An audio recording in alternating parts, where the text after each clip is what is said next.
امریکہ کے خلاف کینیڈا اور میکسیکو نے ہاتھ ملا لیا۔ ٹروڈو اور کلاڈیا کا مشترکہ لاہے عمل تیار کرنے پر اتفاق۔ کینیڈا اور میکسیکو کا باہمی تجارت بڑھانے کا بھی فیصلہ۔ کینیڈین وزیر اعظم اور میکسیکن صدر کے درمیان ٹیلی فونک رابطہ۔ جسٹن ٹروڈو نے کہا امریکی اشیاء پر 106 ارب ڈالر کا جوابی ٹیرف لگا رہے ہیں۔ کینیڈا کے لوگ امریکی مصنوعات کا بائیکاٹ کریں، اپنے ملک کی مصنوعات استعمال کریں۔ کلاڈیا شین بوم بولیں امریکی اشیاء پر محصولات کی تفصیلات کا اعلان جلد کریں گے۔ دوسری جانب کینیڈا اور چین کا ورلڈ ٹریڈ آرگنائزیشن کو امریکہ کی شکایت لگانے کا بھی اعلان۔ چینی وزارت خزانہ نے کہا تجارت اور محصولات کی جنگ میں کسی کی فتح نہیں ہوتی۔ یورپی یونین نے ٹیرف کو تمام فریقوں کے لیے نقصان دہ قرار دے دیا۔ برطانیہ اور جاپان نے کہا نئے ٹیرف سے دنیا کی معیشت پر اثر پڑے گا۔ جنوبی کوریا نے رد عمل میں کہا ٹیرف کے اپنے ملک پر اثر کی نگرانی کر رہے ہیں۔ ٹیرف سے بچنے کے لیے کینیڈا امریکہ کی 51ویں ریاست بن جائے، صدر ٹرمپ کی پھر پیشکش۔ کہا کینیڈا کے لوگوں کے لیے بہت کم ٹیکس اور کہیں بہتر فوجی تحفظ ہوگا۔ ٹیرف سے امریکیوں کو تھوڑی تکلیف ہوگی لیکن نتائج شاندار ہوں گے۔ سینکڑوں ارب ڈالر سبسڈی کے بغیر کینیڈا اپنی قدر کھو دیتا ہے۔ ہمیں کینیڈا کی کسی چیز کی ضرورت نہیں، ہمارے پاس لامحدود توانائی ہے، اپنی کاریں خود بنانا چاہیے۔ یہ امریکہ کا سنہری دور ہوگا۔ امریکہ کے معاملات اب عقل مند ہاتھوں میں ہیں۔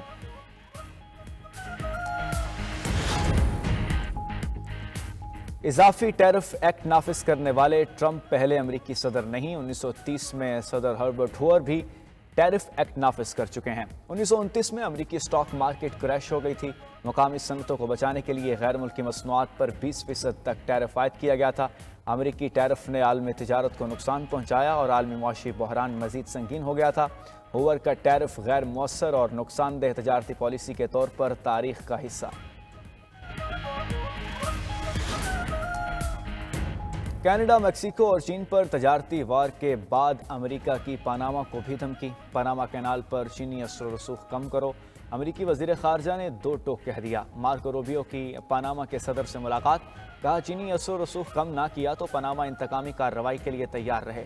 پاناما کینال میں چین کی موجودگی معاہدے کی خلاف ورزی ہے۔ امریکی وزیر خارجہ نے پاناما کینال پر قبضے کی دھمکی دی، نہ ہی طاقت کے استعمال کی۔ صدر پاناما کی وضاحت، ڈونلڈ ٹرمپ پاناما کینال پر قبضے کی واضح دھمکی دے چکے ہیں۔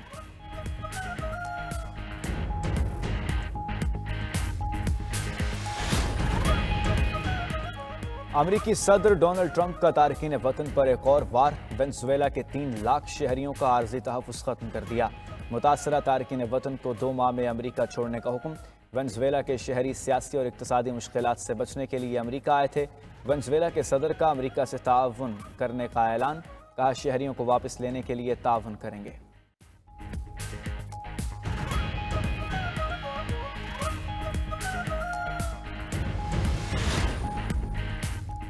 ملک بھر میں انسداد پولیو مہم کا آج سے آغاز۔ 4 کروڑ سے زائد بچوں کو پولیو سے بچاؤ کے قطرے پلائے جائیں گے۔ انسداد پولیو مہم 9 فروری تک جاری رہے گی۔ وزیر اعظم نے بچوں کو قطرے پلا کر سال کی پہلی قومی انسداد پولیو مہم کا افتتاح کیا۔ کہا باہمی تعاون کے ذریعے پاکستان اور افغانستان میں پولیو کا خاتمہ ہوگا۔ پاکستان کے کروڑوں بچوں کو پولیو سے محفوظ کریں گے۔ گزشتہ سال ملک بھر میں پولیو کے 77 کیسز سامنے آئے۔ رواں سال کے پہلے ہی ماہ پولیو کا 1 کیس سامنے آ گیا۔ انسداد پولیو مہم کے لیے تعاون پر WHO اور یونیسیف کے مشکور ہیں۔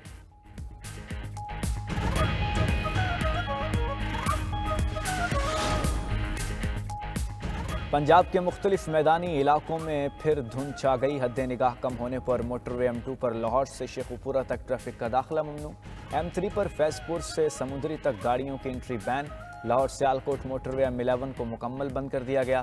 ملک کے بیشتر علاقوں میں سرد اور خشک موسم کا راج۔ ملک کے پہاڑی علاقوں پر برف باری نے نظارے حسین بنا دیے۔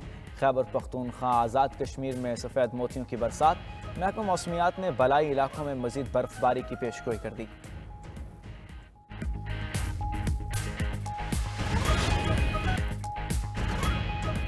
اسلام آباد ہائی کورٹ کے چیف جسٹس عامر فاروق کا 5 ججز کے خط سے عدم اتفاق۔ 3 دیگر ہائی کورٹ سے ٹرانسفر ہو کر آنے والے 3 ججوں کا نام نئے ہفتے کی کاز لسٹ میں شامل۔ لاہور ہائی کورٹ سے آنے والے justice Sarfaraz Dogar senior puny जज के लिए मखसूस बेंच नंबर 2 में शामिल।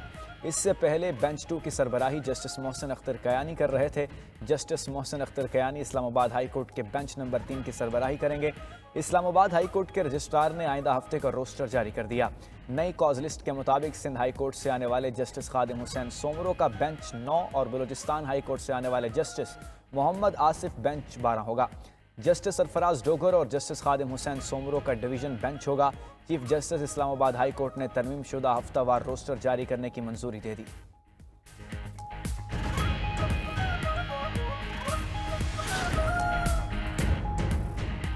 इस्लामाबाद की तीनों बार्स का हाई कोर्ट में जजिस तबादलों के खिलाफ आज हड़ताल का ऐलान।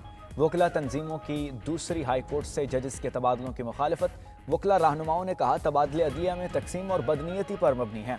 पीका एक्ट के जरिए मीडिया को फतह कर दिया गया। इस्लामाबाद हाई कोर्ट को फतह करने की कोशिश की जा रही है। आइन के तहत सदर किसी भी जज का एक हाई कोर्ट से दूसरी हाई कोर्ट तबादला कर सकता है। मुस्लिम लीग नून के रहनुमा इरफान सिद्दीकी ने इस्लामाबाद हाई कोर्ट में जजिस के तबादले पर आइन का हवाला दे दिया।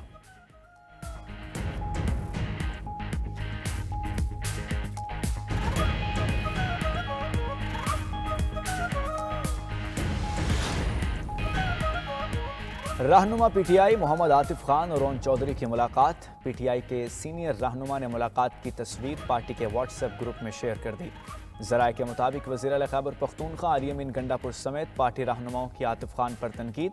आतिफ खान ने कहा खुफिया नहीं, दिन की रोशनी में सबके सामने मुलाकात हुई। इस्लामाबाद क्लब में मामूल के मुताबिक वॉक के लिए गया था। ओन चौधरी से आमना सामना हुआ तो किसी ने तस्वीर ली। शेख वकास अकरम कहते हैं पीटीआई वर्कर्स और क़यादत आतिफ खान की इस मुलाकात को नापसंदीदा समझती है।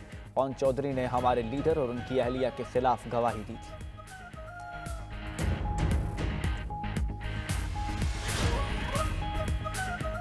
बहरिया टाउन के मालिक मलिक रियाज और दिगर के खिलाफ 708 अरब रुपए से जायद का रेफरेंस में नामजद मलिक रियाज के फ्रंट मैन फैसल सरवर कुरैशी की मुल्क से फरार होने की कोशिश नैब ने नाकाम बना दी। ज़राए के मुताबिक मुलजिम फैसल सरवर कुरैशी को ऑफलोड कर दिया गया। मुलजिम Faisal Sarwar Qureshi Bahria town country manager Shahid Qureshi का भाई और मलिक रियाज का फ्रंट मैन है।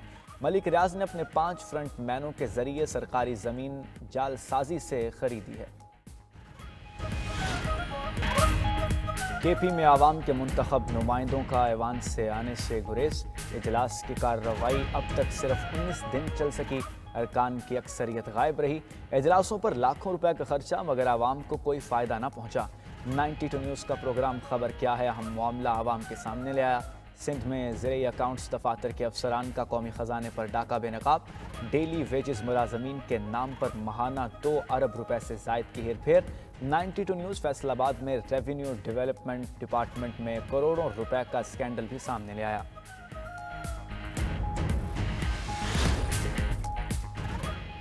हिज़्बुल्लाह का शहीद हसन नसरुल्लाह और हाशिम सफ़ीउद्दीन की तदफीन के लिए तारीख का ऐलान। दोनों रहनुमाओं की तदफीन 23 फरवरी को की जाएगी। सरबराह हिज़्बुल्लाह नीम कासिम के मुताबिक हसन नसरुल्लाह को बैरूत और हाशिम सफ़ीउद्दीन को क़ानून में सपुर्द खाक किया जाएगा। हसन नसरुल्लाह 27 सितंबर को इसराइली हमले में शहीद हुए थे। हसन नसरुल्लाह की शहादत के एक हफ्ते बाद हाशिम सफ़ीउद्दीन ने भी जाम शहादत नोश किया।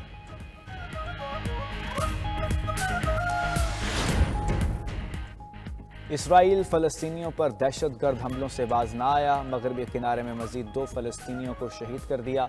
इसराइली फ़ौज ने जनैन में कैंप में 23 मकानात को धमाके से तबाह कर दिया।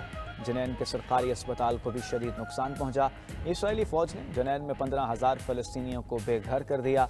जंगबंदी के बाद मगरबी किनारे में 27 फ़लस्तीनी शहीद हो चुके। इसराइली आबादकारों के भी हमले। जेरोको के गाँव बदवीन में मस्जिद को आग लगा दी।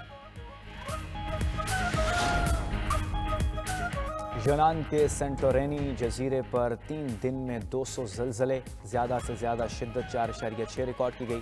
खतरात का जायज़ा लेने के लिए हंगामी कमेटी का इजलास तलब। शहरियों में खौफ व हरास। सेंटोरेनी में स्कूल आज बंद रहेंगे। सेंटोरेनी में सबसे बड़ा ज़लज़ला 1956 में आया था। 7.5 शिद्दत के ज़लज़ले से 53 अफराद हलाक, 100 से ज़ायद ज़ख्मी हुए थे।